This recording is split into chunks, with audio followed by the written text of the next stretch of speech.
اشعل يا رامي.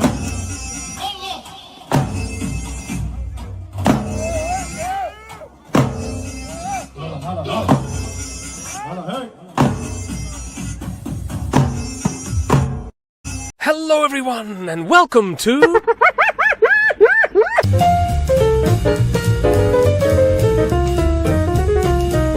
This is the Levant in Western Asia, and here's Lebanon. Now let's have a look, shall we? The story of Lebanon is a very, very ancient one, leading way back to those indefinite days of stones and bones. The people of archaic Lebanon were among the first to build urban settlements, the city of Jubail, or Byblos, being one of the oldest cities in the world. Lebanon made up a major portion of the Semitic-speaking Canaanite civilization, city dwellers, farmers and shepherds, described in the Bible as the enemies of Israel. The Canaanites were involved in the Hyksos conquest of northern Egypt around 1650 BC. 2 centuries later, however, the land of Canaan was conquered by the Egyptians under Thutmose III. So Lebanon fell to Egyptian rule and influence until the time of the Bronze Age collapse, after which Lebanon's famous Phoenician civilization rose to prominence. The Phoenicians are best known for 3 things. First, inventing the alphabet. Second, Tyrian purple, a costly dye extracted from the secretions of certain species of sea snail. And third, being the finest mariners of the ancient world. The Phoenicians, whose 2 major cities were Tyre and Sidon, established a vast commercial enterprise with trading posts and colonies planted all across the southern Mediterranean, the greatest being Carthage in present-day Tunisia. The Greek historian Herodotus records an account, which he disbelieved, that Phoenician sailors circumnavigated the continent of Africa. King Hiram of Tyre, according to the Bible, allied with Israel's King Solomon, to whom he sent workers, gold, and Lebanon's legendary cedar wood for the construction of the first temple in Jerusalem. The biblical account also mentions the later marriage of a Phoenician princess to Ahab, king of northern Israel, the infamous Jezebel, who persecuted the prophets of Israel's God. Both northern Israel and Phoenicia ended up conquered by the Assyrians, who ruled until the Babylonians took over, who ruled until the Persians took over, who ruled until the Greeks took over, who ruled until the Romans took over. Throughout all these centuries, the Phoenicians persisted in their maritime merchant mastery and adopted the manners and customs of their conquerors. Lebanon was one of the first places Christianity spread to in the 1st century. Indeed, Jesus himself had traveled to the region, where he healed the daughter of a Syro-Phoenician woman. The new Christian faith was often subjected to persecution by the Roman authorities, and thus, in Lebanon, groups of believers sought refuge in the mountains. More citizens of the region converted in the 4th century after the missionary efforts of the followers of the Syrian mystic monk Marun. These Christians became known as Maronites, and they exist to this day. Lebanon also became one of the earliest lands introduced to Islam, after being conquered by the Arabs in the 7th century. Under the first 3 caliphates, Lebanon was part of this province, and the language of Arabic steadily became the common tongue. In the meantime, an esoteric syncretist religion arose in the 11th century, whose followers, called the Druze, make up about 5% of the country. After the First Crusade, the French nobleman Raymond of Toulouse initiated the conquest of a Levantine chunk, of which Lebanon was a part, called the County of Tripoli. The late 13th century saw Lebanon captured by the Mamluk sultans of Egypt, who ruled until they were conquered in the early 16th century by the Ottoman Turks under Selim I. In the 1600s, Lebanon thrived under the capable leadership of its Druze governor Fakhruddin II, an intelligent and tolerant man who encouraged trade with Europe and enriched and expanded his domains and ruled with what the Ottomans saw as troubling autonomy. Of course, the Ottomans eventually stepped in to stop him, and did so in 1633, bundling him off to Constantinople, where they chopped off his head. So the years passed and Beirut prospered as an important port, but 1860 saw a time of trouble in which Druze and Muslims of the region decided that slaughtering Christians was a good idea, and they killed thousands, with the Ottomans doing nothing to stop the violence, prompting French forces to intervene and restore order. The Ottoman Empire was on the way out, however, and after World War I, during which conflict many tens of thousands of Lebanese starved to death, France assumed command of Lebanon. The French brought a modernizing influence, and Lebanon acquired a modern mind. It wanted independence and proclaimed it in 1943, with Bashar al-Khoury becoming the first president. Lebanon enjoyed some good times in the 1960s, as tourism increased and Beirut became a center of banking. But then it began to unravel. The roughly equal demographic balance of Muslims and Christians began to change as conflict in Israel saw many thousands of Muslim Palestinian refugees arrive. Lebanon's Christians had many positions of power and were pro-Western, whereas Lebanon's Muslims were not pro-Western, and of course neither were the Palestinians, who now made up 1/10 of the population. So it all escalated into a civil war. Muslims versus Christians. Surrounding countries were inevitably dragged into the fray, and it was all a horrible, murderous mess. And as if it all wasn't bad enough, the Palestinians complicated things by by using Lebanon as a base to attack Israel, which naturally made Israel attack Lebanon in response. By 1983, we can see the sorry state of the country. A Shia Muslim militia called Hezbollah arose in this time as a reaction to Israel's presence in the land. So the war, with its massacres, bombardments and bombings, wound down and ended, and Lebanon was in ruins and mostly occupied by Syrian forces. The PLO were expelled, and many thousands of Christians had emigrated. Lebanon then set about rebuilding. The year 2000 saw Israel withdraw from the south, and 2005 saw Syrian forces leave after the Lebanese people came together and peacefully protested in the Cedar Revolution. So things were nice and quiet, and oh wait, another war. This one began after Hezbollah thought it was a nice day to fire rockets at Israel. So Israel invaded and there was fighting till a UN-brokered ceasefire ended it, Hezbollah claiming victory. Troubles continued and escalated with neighboring Syria's civil war, which saw over 1 million refugees flee to the country. Lebanon, strained by the influx, was sluggish in ironing out pressing problems, and protests popped up again. And Lebanon today, though hardly free from cares and concerns, has attained a high level of human development, and we wish it all the best as it faces the future. So that's it for Lebanon, and that's all from me for now. Bye-bye!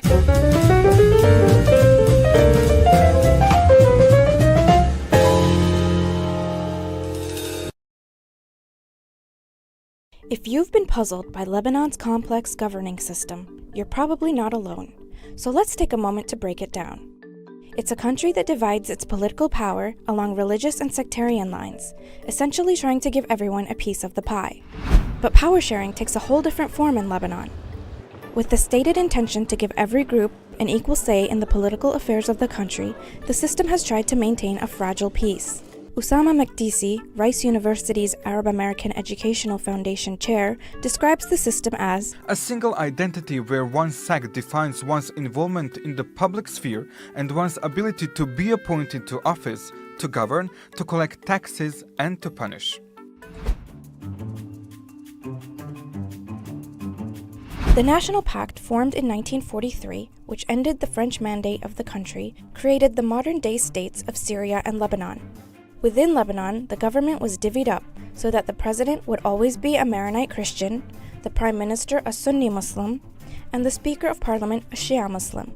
And seats in parliament were set at a ratio of 6-5 in favor of the Christians.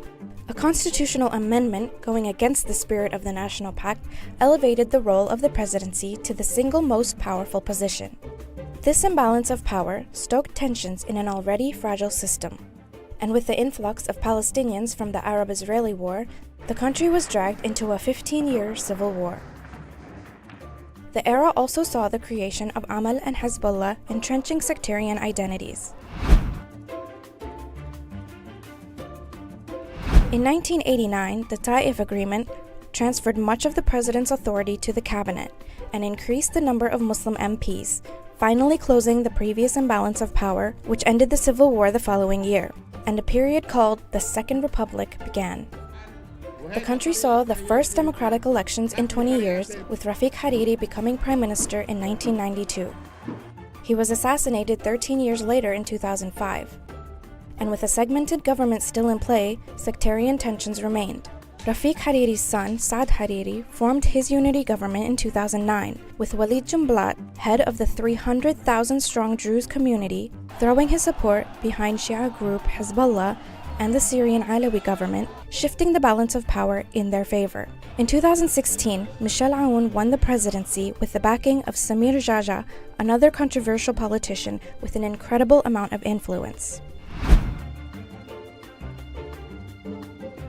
This gives us a background into the current tensions spreading across Lebanon. On October 17th, protests kicked off over proposed austerity measures, including attacks on popular social media apps. But they expanded to include calls for an end to corruption and for better basic rights. A fragmented government creates an incapacitated system where virtually nothing can get accomplished, and the people say they're fed up with it. Despite the cabinet approving reforms and forming an anti-corruption panel, along with the resignation of Prime Minister Saad Hariri, the people still haven't been deterred. Hundreds of thousands of protesters have essentially put aside their differences to demand change, and are calling for an overhaul of the entire political system. So, will the people and the government be able to find common ground? Or is it time for a third republic?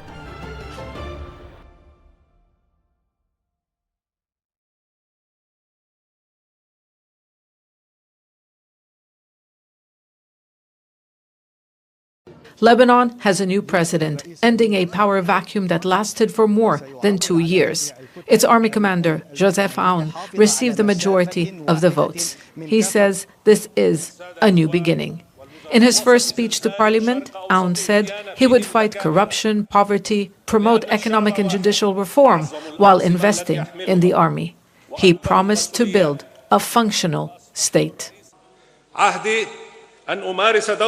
My pledge is to exercise my role as Commander-in-Chief of the Armed Forces and Chairman of the Supreme Defense Council, through which I will work to affirm the state's right to monopolize the bearing of arms. This was seen as a message to Hezbollah, whose armed wing has long been stronger than the army. Aoun was not the group's candidate, but this is a new Lebanon. Israel's devastating war and the fall of the regime in neighboring Syria weakened Hezbollah and its allies. It's a big change in the whole region, not only in Lebanon. And the Iranian influence on Lebanon is going away.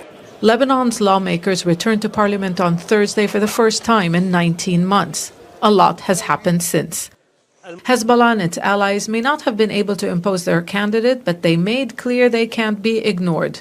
They didn't give their votes to the army commander until they met him before a second round of voting. Now we have a true good opportunity to have our Arab brothers, mainly Arab League countries and the Gulf countries, as well as all Arab countries, plus the international community, plus the European community, to deal with Lebanon again.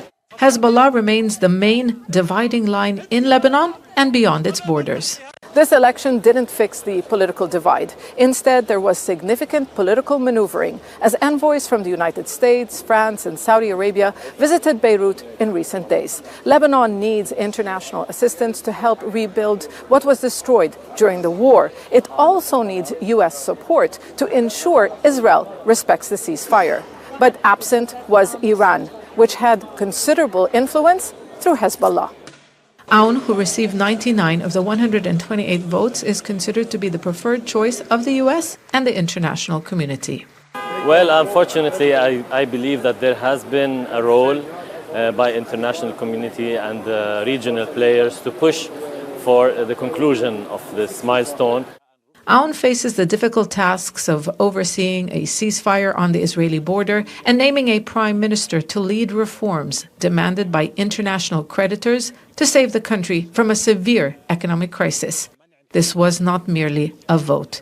It's a sign that after much delay, Lebanon has entered a new phase in its history. Zana Khuder, Al Jazeera, Beirut. Make sure to subscribe to our channel to get the latest news from Al Jazeera.